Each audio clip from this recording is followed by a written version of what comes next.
Well, hello and welcome back to another video. Just a small video today. We're starting to run into October, and I thought it was time to service my workshop heater. I don't do a lot in the winter months, but when I do and it's desperately cold, I do like a little bit of heat on. So this is a modern day paraffin or kerosene heater, quite technically advanced. It's nothing like the little Aladdin heater that I resurrected for my greenhouse earlier on this year. If you look on my channel, that was a little blue flame heater with a wick, very old-fashioned and only really suitable for a greenhouse. This is called an Inverter 5006, and it runs on domestic kerosene or paraffin, as we call it in the UK. Has to be a really good grade, the top grade of paraffin. You can't really use this on, say, 28-second central heating oil, which is a little bit of a lesser grade. It wouldn't like that, or I don't think it would. I've never tried it, but I envisage it might make it smoke and soot up a bit. So it wants the best premium paraffin grade. And this heater on maximum setting puts 3 kilowatt, well actually 3.2 kilowatts of heat output, which is quite amazing really. So it was very quickly heater building up. If you've got a shed, workshop, garage, anywhere, even like in the summer house. The thing that makes it a little bit more tricky, shall we say, to use is obviously it does need a 13 amp power supply, so it's not totally independent of itself like the old paraffin heaters were. Why it does that, why it needs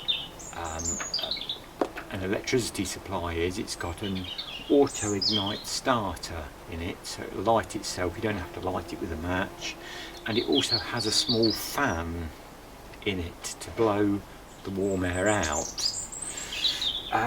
It's only 22 watts of consumption of power, so if you didn't have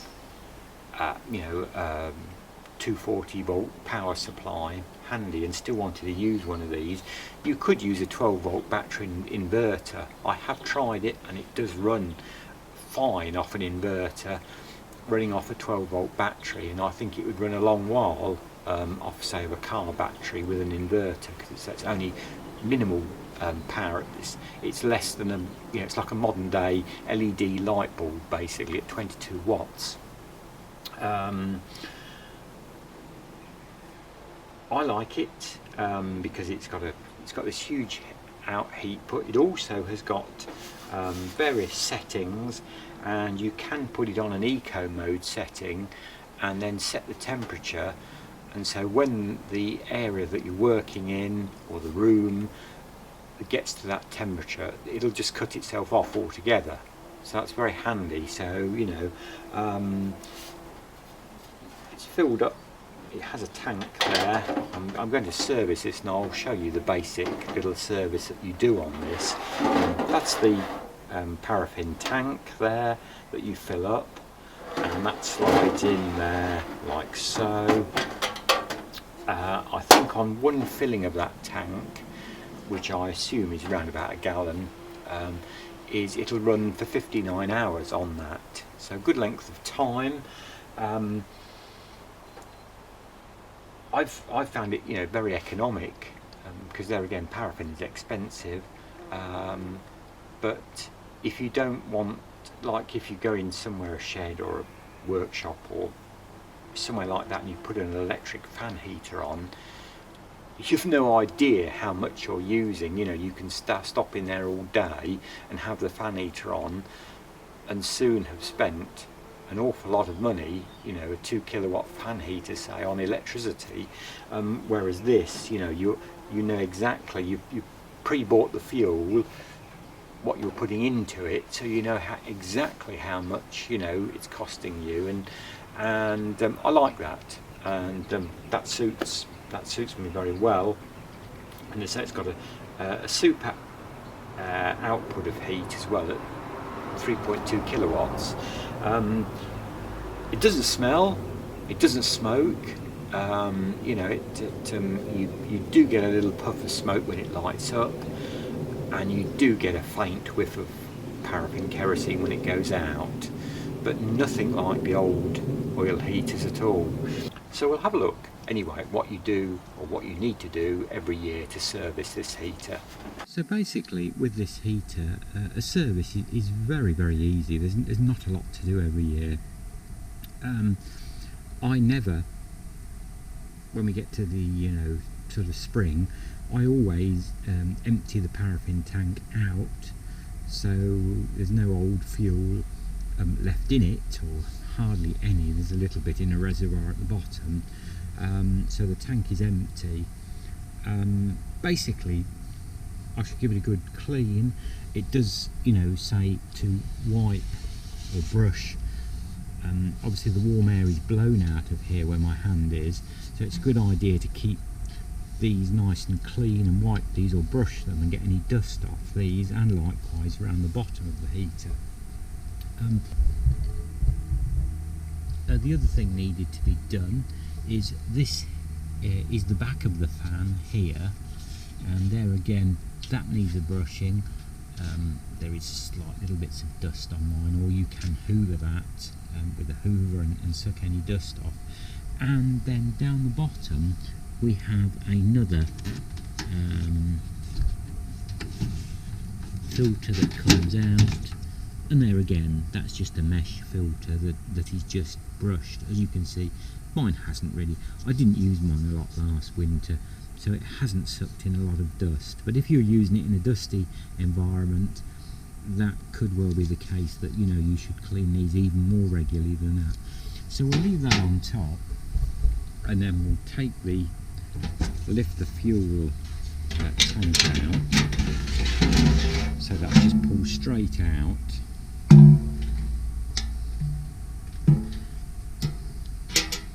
If we look down there, I don't know quite how well you'll see this, but there is another filter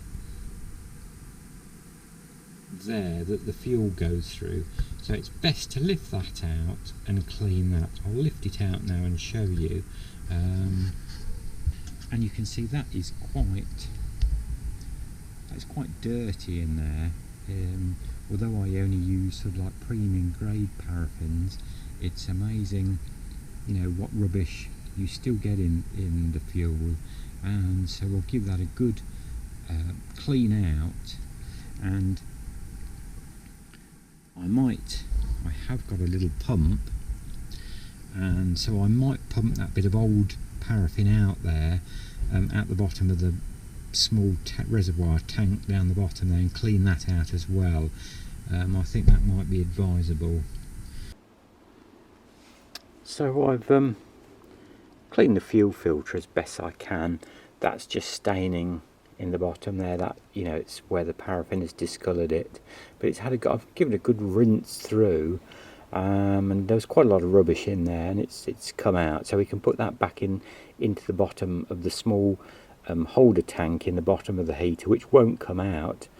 I did suck some of that old paraffin out. I couldn't get it all out, and I don't think we'll worry about the little bit that's left in there. I've cleaned the bottom air filter, and as I say, was hardly got any dirt on it at all. And surprisingly enough, these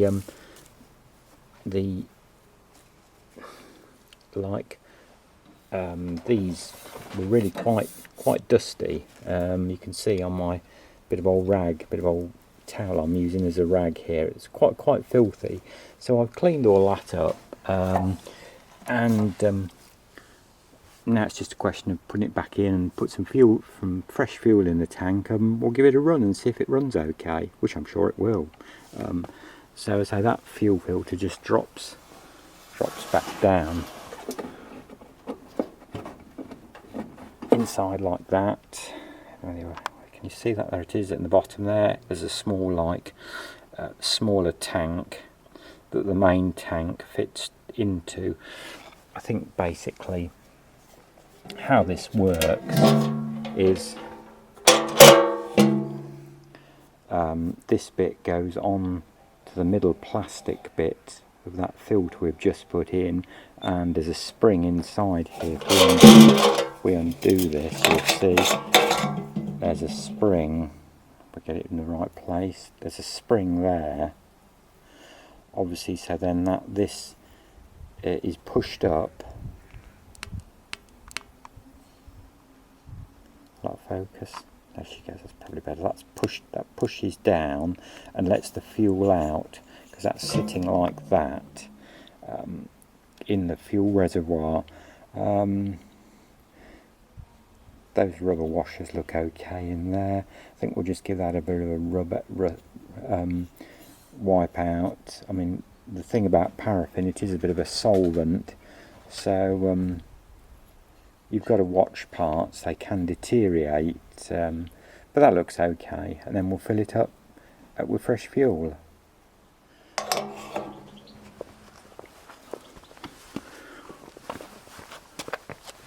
As I say, I've brushed this filter here. This is the fan, the intake for the fan basically, and then this filter just pushes in there like that. I think it locks down like that to the bottom, and that's all there is to do. It's just a question now. There's some more dust on this. I think this is a thermostat sensor for the temperature. We'll just get the dust off that. This here is a thermostat sensor. So I've filled the tank up. I've got the tank here, and then you just simply want to slides in. Get it camera in like this. That just slides back down there, and you can hear a little whoosh there as the plastic. You can hear a bit of a gurgling there as that little smaller tank is filled up. The plastic protruding, almost like a plastic screw protruding upwards on that filter, pushes the spring centre of the cap open and lets the paraffin through into that small tank. And it's now stopped, so the small tank should be full. Obviously, the one thing I like about this heater, it does come with many safety devices on it. Should you accidentally just bump into the heater or slightly knock it, it'll immediately switch off. I have tried that, and it does work very, very quickly. And also, if it detects any fuel leakage anywhere on any part of it, the heater will also automatically cut out. I still wouldn't leave this heater unattended in a place at all for any length of time. In fact, I never leave it unattended. You know, if I'm not in the workshop, I'll turn it off when I go out, if I'm preparing to go out, and then put it back when I come back on. So the heater's all back together, and everything's been cleaned. And to switch the heater on, we just press that button there, and we'll just give it a run outside. You'll see this here, if you'll see that, I don't know how the light is on that, but this is the you can set what room temperature you want, and this is the room temperature. So although we're outside, you can see it's quite warm today. We're still up to 19. The heater will run at maximum output for the first roundabout, I think it's about sort of 16-17 minutes, and after that you can control it. It has got a timer as well that you can set, but there again, you know, I would never leave it to time to come on its own. And it's got a child lock, so you can press it to stop anyone pressing the buttons, basically. So it's going through its cycle. You can, I don't know whether you'll see that the light is flashing there. I think it goes a bit, anybody's familiar with the Everspacker type heaters, the diesel heaters, they have to go through a pre-startup cycle, and this is much the same as those. You'll hear when it starts.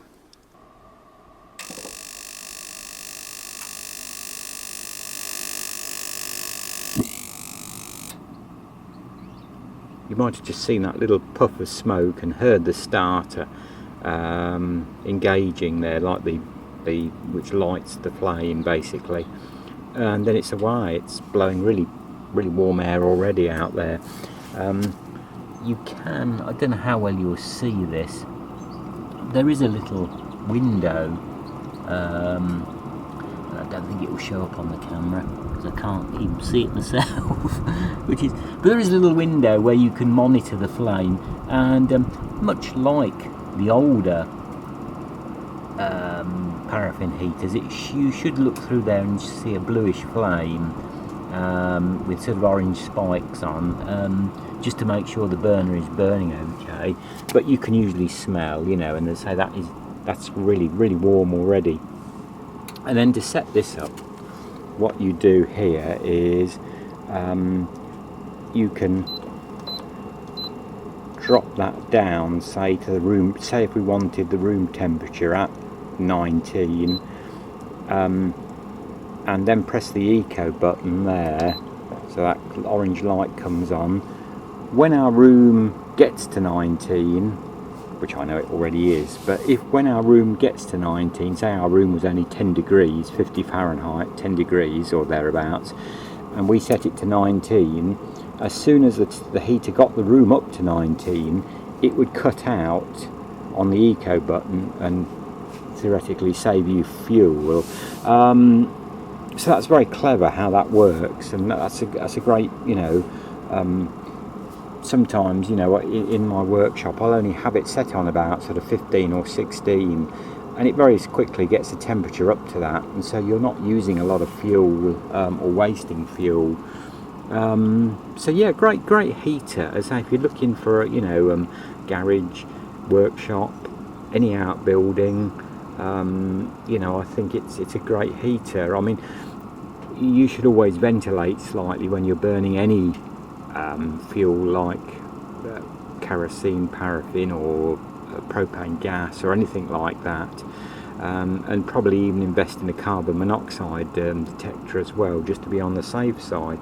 But yeah, a really good heater, no smell with it. You know, I can be right up here against it and there is no smell.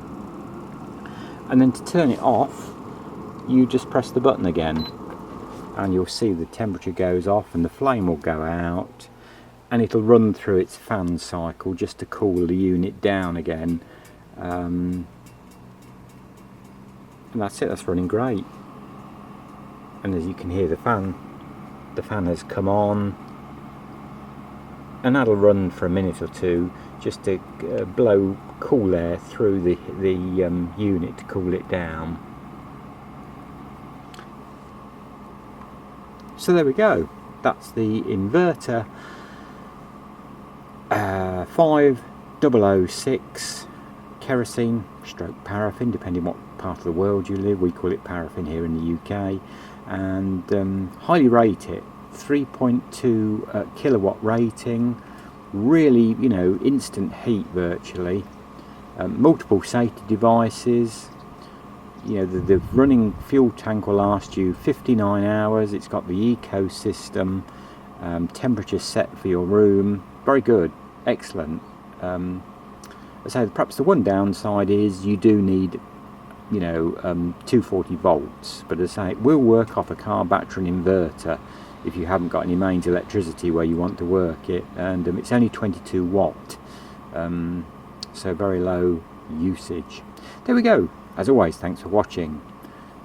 Please do subscribe, like, comment, and we'll see you in a future video. Until then, bye for now.